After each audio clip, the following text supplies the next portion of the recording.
коронавирусын халдвараас улс үндэстэн ард түмэн хайртай гэр бүлээ хамгаалахын тулд би өөрөө эрүүл байх ёстой. Тиймээс би энэ жил цагаан сарын баярыг олноороо тэмдэглэхгүй байх уриалгад нэгдэж байна. Монголчууд бид дэлхийн гэр бүлийн гишүүд. Энэ жил монголчууд цагаан сарын баяраа хэрхэн тэмдэглэснийг биш, харин хаяанда байгаа халдварыг гэртээ оруулахгүй яаж хамгаалж чадсан тухайд хүндрэлтэн биднээс асуух болно. Тиймээс цөөхөн монголчууд бид хүнийгүй нэгнээ өгшүүлэхгүй зүй ёсны шаардлага тавьж амин хувиа бодолгүй элэг нэгт монголчуудаа аюулт өвчнөөс хамгаалах иргэний үүргээ биелүүлэхийг бие биедээ сануулцгаая.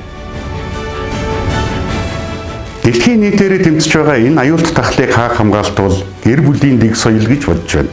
Монголчууд бид гэр бүлээ хайрлан дээдэлдэг агуу соёл заншилтай ард түмэн. Тиймээс аливаа бэрхшээлийг эв нэгдэлтэд даван туулахад азаа буурай, аав ээжүүдийн уужууд талбуу, холч мэрэгэн ухааны цар өмг түшиг болно. Мөн залуу дунд үеийнхний ухамсар сэтгэлгээ, хариуцлагатай байдал бэрхийг давах ташуур болно. Түүнчлэн эрсдэс уур амьсгалтай бүс нутгийн онцлог зохицсон хэдэн зууны турш Монгол хүний дархлааг дэмжиж ирсэн уламжлалт хүнс эдээ ундаага хэрэгэлцгээе.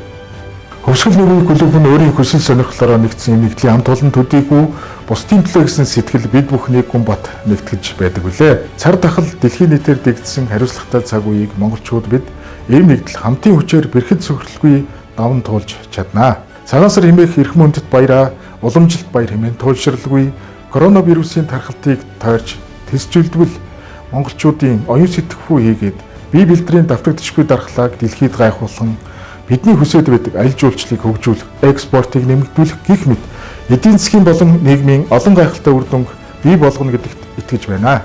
Иймээс нутаг орноос сэлгэн зөрчилгүй, бие биенээ хүндрэл үүсгэлгүй, төр засгаас гаргасан тогтоол шийдвэрийг даган мөрдөж монголчууд бүгдээрээ нэг сэтгэл, нэг хүчээр энэхүү хариуцлагатай цаг үеийг даван туулцгаая.